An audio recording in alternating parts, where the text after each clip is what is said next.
Здравейте! Днес ще ви покажа как да се направите сами квас. Нарича се захващане на квас. Тук в празен буркан съм сложила 2 лъжици пълнозърнесто брашно. В случая е пшенично тип 1850. Можете да използвате ръжено или някакво друго пълнозърнесто брашно.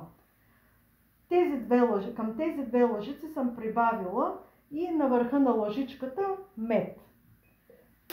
Прибавям вода, така че да се получи рядка каша. Малко по-гъсто трябва да стане от боза.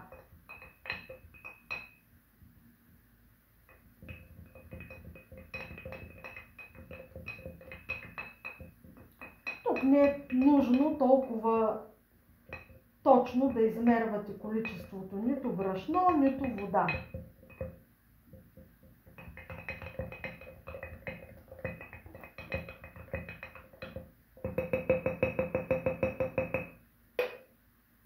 Трябва да сложите капачка, не да затворите буркана, а обратно капачката да я сложите и така до втория ден. Аз преди един ден съм захванала същото количество брашно и вода и ето какво се е получило. Тук вече могат да се видят и манички мехурчета. Това означава, че ще ми стане кваса. Втория ден, пак в 18 часа, в празен буркан, нулирате везната, отсипвате около 20 грама квас от предния ден.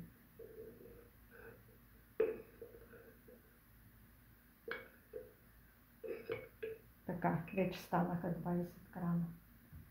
Вторият ден трябва на тези 20 грама квас да сложите 40 мл вода.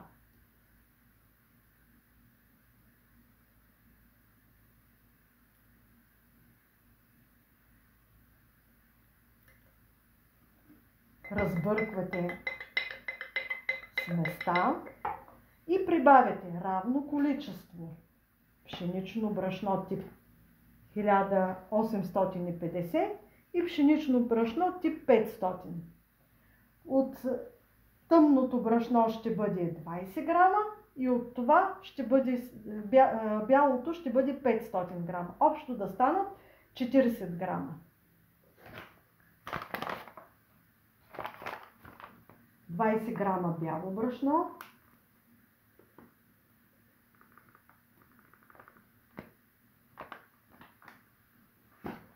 и 20 грама пълнозърнесто.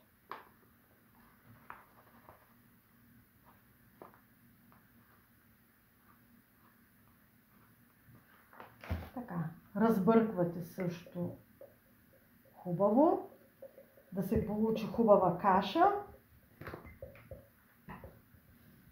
И този буркан го оставяте пак да престои, само че вече третия ден до 6 часа сутринта или на 12 часа. Часовете са ориентировъчни. Плюс-минус 1 час не е от значение. Така. Това беше действие, което трябва да извършите втория ден. По същият начин капачката я слагате, без да я затваряте, просто да е свободно сложена отгоре. Така. На третия ден сутринта в 6 часа трябва да сложите в тази смес от втория ден, да отделите 20 грама от този квас в чист буркан и да прибавите 30 грама тъмно брашно, 10 грама бяло брашно и 40 грама от водата. Това нещо съм го направила тази сутрин в 6 часа. Сега е 6 часа вечерта и ще ви покажа какво. Вижте, отбелязала съм си докъде е била бил кваса сутринта, когато съм го направила е бил. Сега леко се е вдигнало нивото. Това означава, че има надежда да ми се получи добър квас от това захващане. Мога да ви покажа как има и леки мехурчета. Не знам дали ще се види, но отбелязването с ластичето е достатъчно, че кваса ми ще бъде добър. Пак отмервам от този квас 20 грама.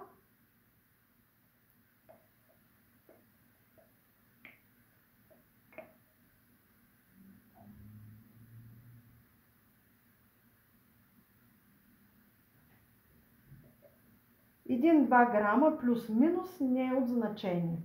Така, тези 20 грама квас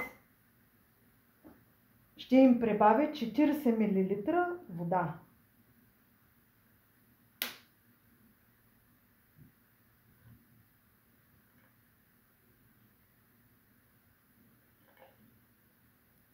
Така, разбърквам добре.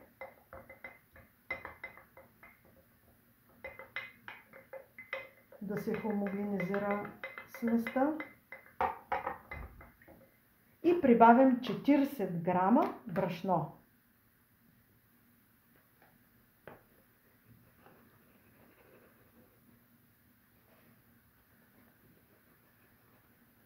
Брашното вече на третия ден вечерта трябва да бъде бяло брашно.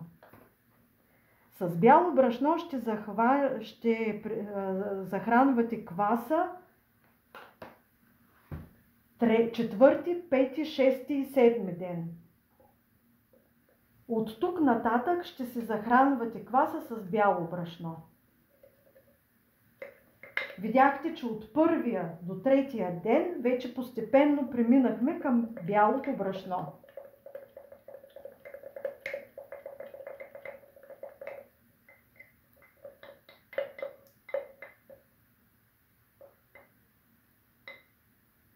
Отнемаме от стените полепналата смес и пак покриваме буркана с обратната страна на капачката, без да го затваряме. Пак повтарям, че 4, 5, 6 и 7 ден трябва да направите операцията от трети ден в 6 часа вечерта. И вече след 7-я ден можете да пробвате дали ви е готов кваса. По какво ще го познаете? Ако се е увеличил повече от половината. Този квас ми се беше увеличил, този квас е на 8 дена. Сутринта го видях, че ми се беше увеличил повече от един път отгоре над ластичето, което съм отбелязала, че е било. Отделих 20 грама, захраних го с 40 грама вода, с 40 грама бяло брашно и ето какво се получава след 12 часа. Този квас даже е готов да се направите хляб с него. Как ще познаете, че кваса ви е готов? В купичка с вода сипвате част от кваса. Кваса трябва да плува над водата.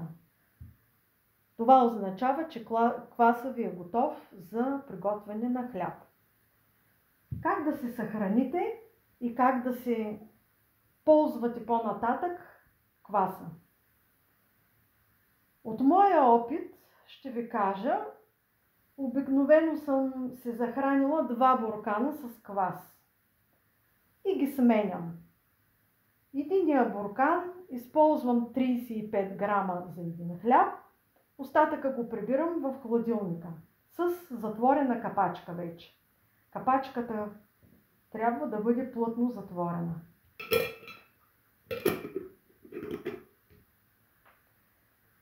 За втори хляб си отделям 35 грама следващите дни и пак прибирам в хладилника.